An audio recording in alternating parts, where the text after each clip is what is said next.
Welcome back to the Days of Thunder, written by Wondrous Wendy, narrated by Ranger Zath. Chapter 6, And Then There Were Other Times. Curled up against his chest, Casper stirs, tangled in the sheets. He yawns and rolls onto his back to stretch, sprawled like a lanky cat. He blinks slowly, rubbing his eyes.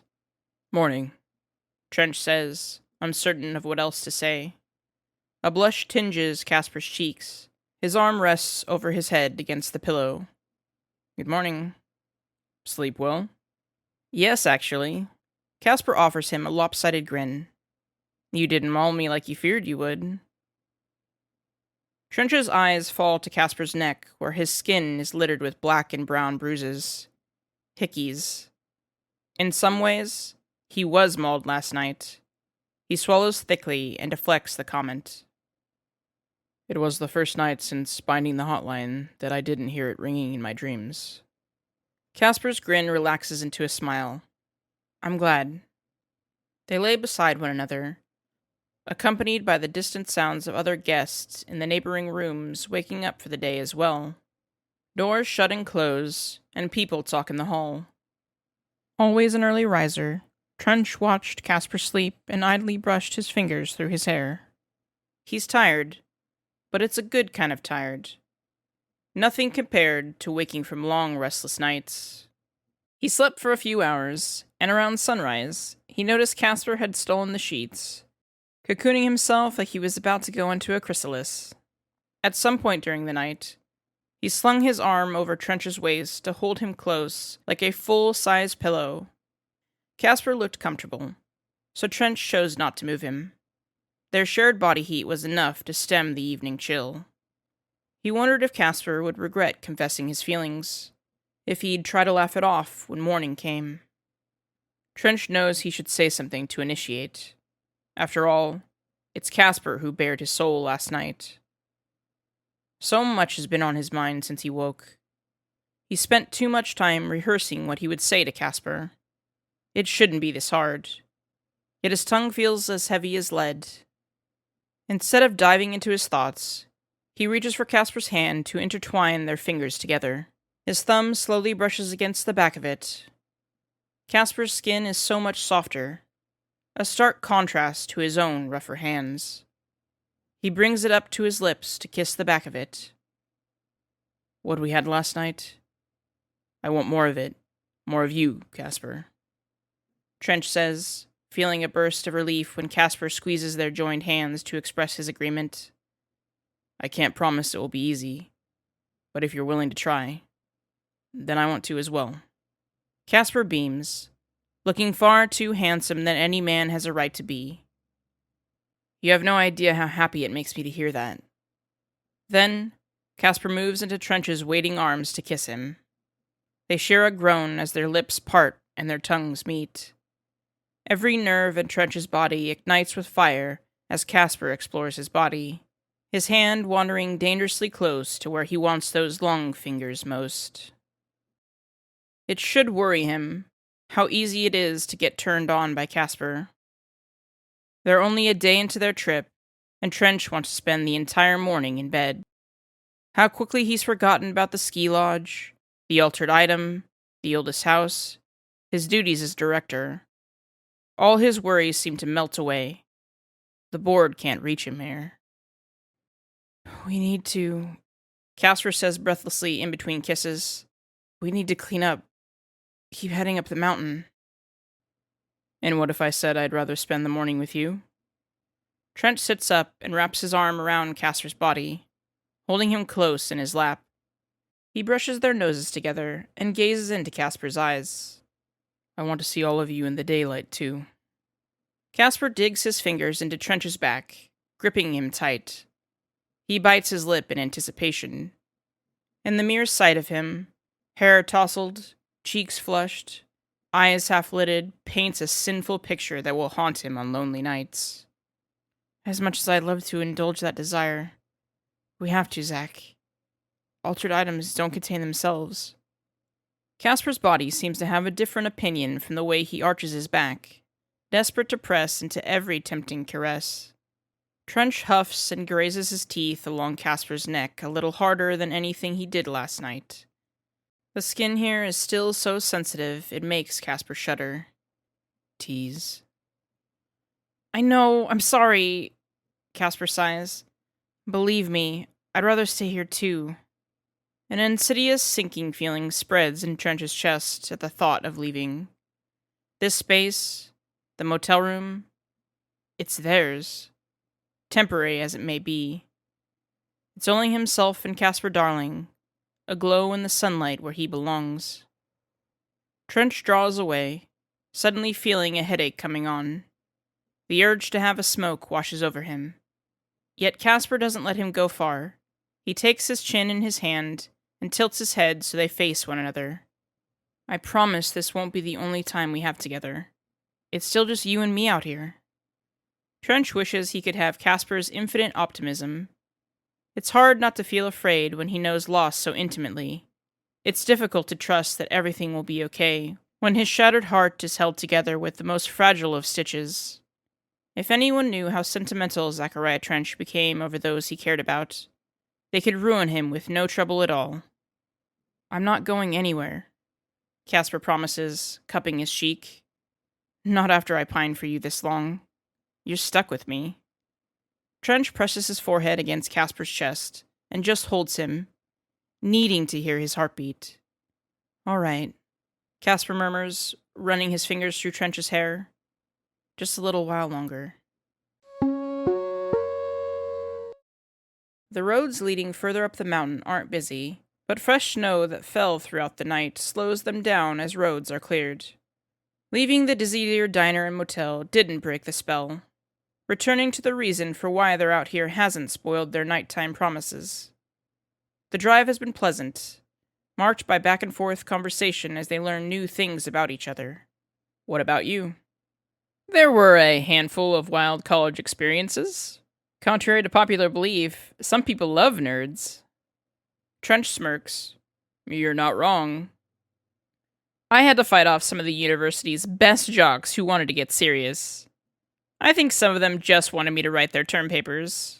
I had no desire to get involved in anything long-term back then. I had big hopes for my degrees. Casper sighs wistfully as he watches the scenic landscape pass by. Pine trees dot the horizon, almost seemingly infinite in the valleys and canyons. The midday sun high in the sky illuminates the snow so bright it's near blinding. With the windows down, the fresh air is crisp and cool, unmarred by smog. It's been a long time since I last took a trip, Casper says, smiling. I should try to do it more often. Something about the smell of pine trees and fresh air. Trench hums in agreement, his focus fixated on the road. How are we going to approach handling the item? Darling asks. For the assignment, Marshall had Kirkland's staff arrange for them to stay in room 204 for the weekend to investigate the item. If the hot tub truly is altered, they will report that a proper extraction is necessary. Even if it isn't showing signs of activity, they will likely still bring it back on account of its connections to too many bizarre incidents involving civilians. Well, we certainly aren't going to use it like the others have, Trench deadpans. Darling snorts, rolling his eyes. Let me rephrase.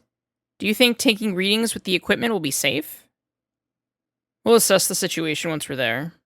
But for now, we assume it's dangerous. Most altered items are docile in nature. Others are simply destructive out of a desire for attention like a pet or a child. Trench served as a field agent for enough years to know it's better to assume the latter rather than the former. It seems like room 204 is one of the lodge's most exclusive suites, meant for big parties of guests or the extremely wealthy. What's your assessments thus far?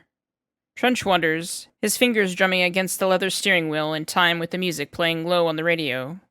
Does the room itself play a role? It's certainly possible, Darling trails off in thought. It's likely that the hot tub is affected by neurochemical impulses connected to innermost desires, given some of the interviews. I'm curious about this historical common denominator.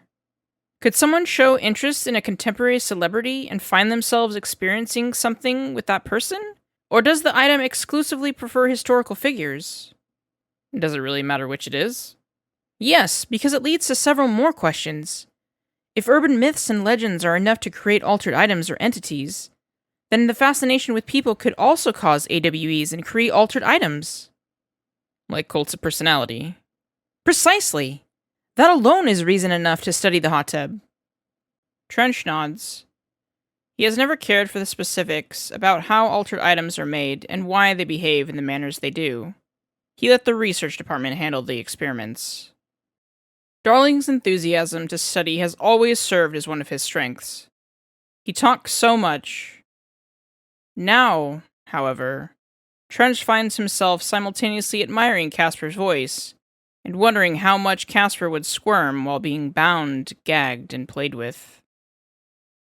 Throughout history, people have become obsessed with leaders, murderers, religious figures, celebrities. If their followings create strong enough mythologies, it can have an impact upon their personal effects or an individual's possessions. Trench clamps down on his budding desire. It's almost pathetic.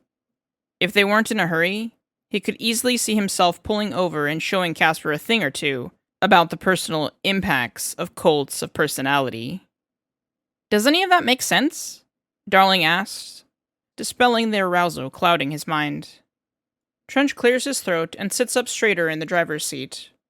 You're saying we'd have to lock up the entire Smithsonian? Darling laughs. I hope it never comes down to that.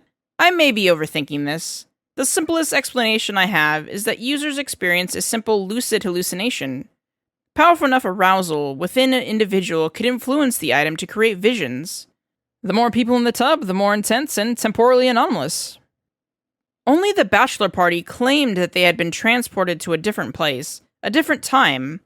I don't know if we'll ever be able to determine conclusively whether or not it's some kind of actual time travel device. Regardless, I think it's safe to say, given the psychological and physiological effects on humans, it will likely be classified as a PE item. Seems logical. The matter that's perhaps most worrying is its potential connection to Chester Bless. I don't know if you caught it in the initial report, but apparently, the hot tub was manufactured by Blessed Spas. It may just be a coincidence. Trust me, Casper. It's never a coincidence. They arrive at the Snowline Alpine Ski Lodge and Resort mid-afternoon to find it busy, bustling with people enjoying the slopes as much as the cozy warmth of the hotel.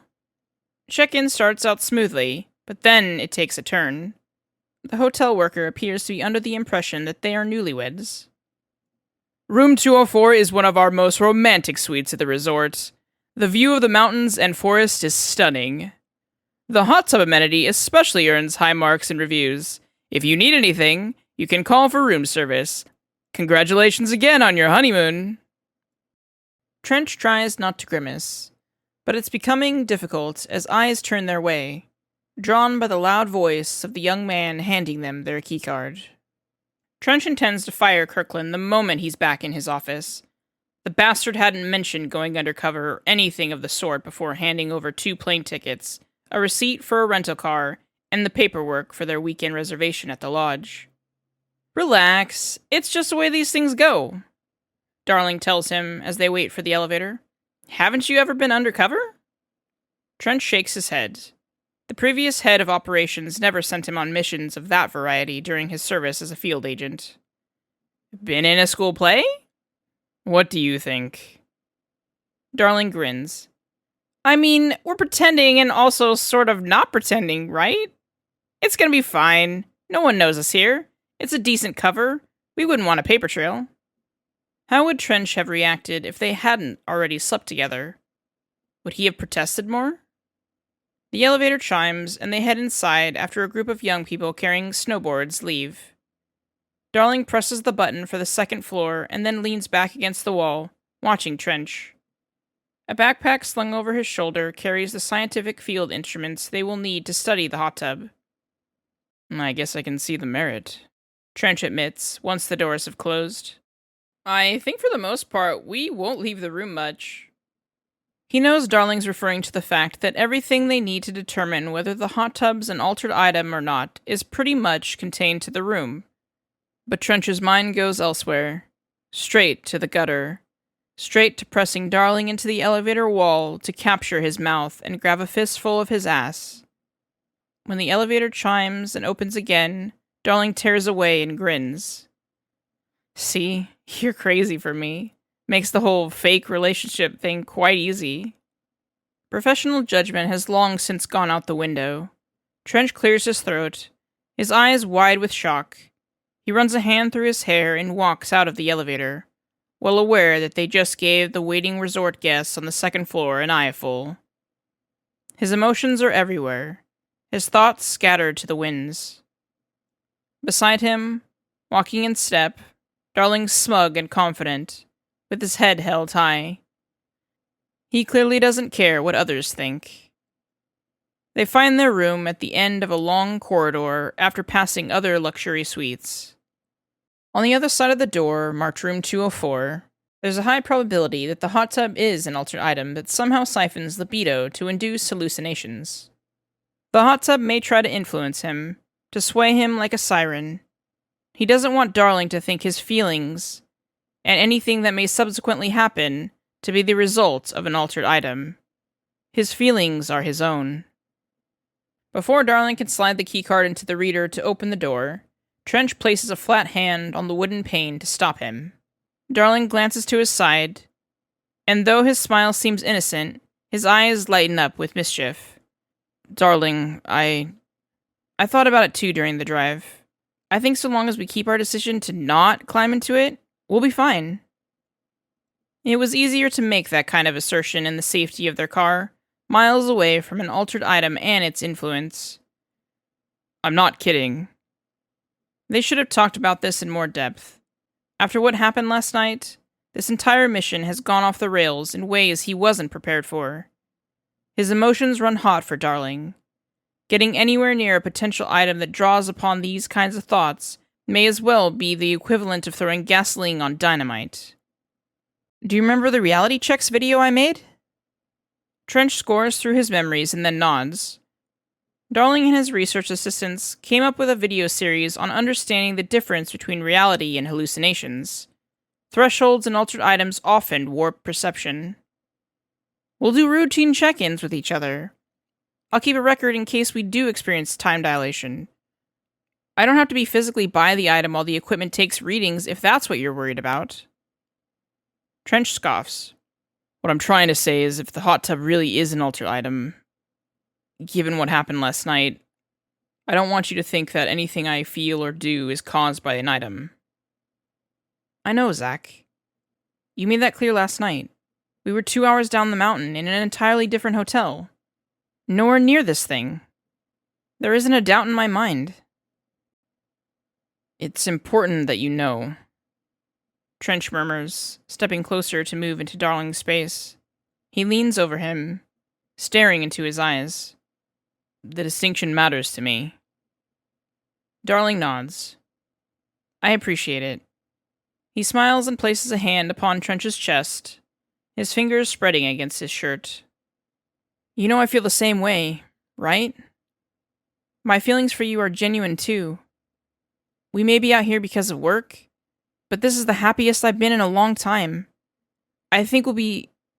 Trench surges forward, pressing Darling into the door to kiss his neck and hold him by the hips.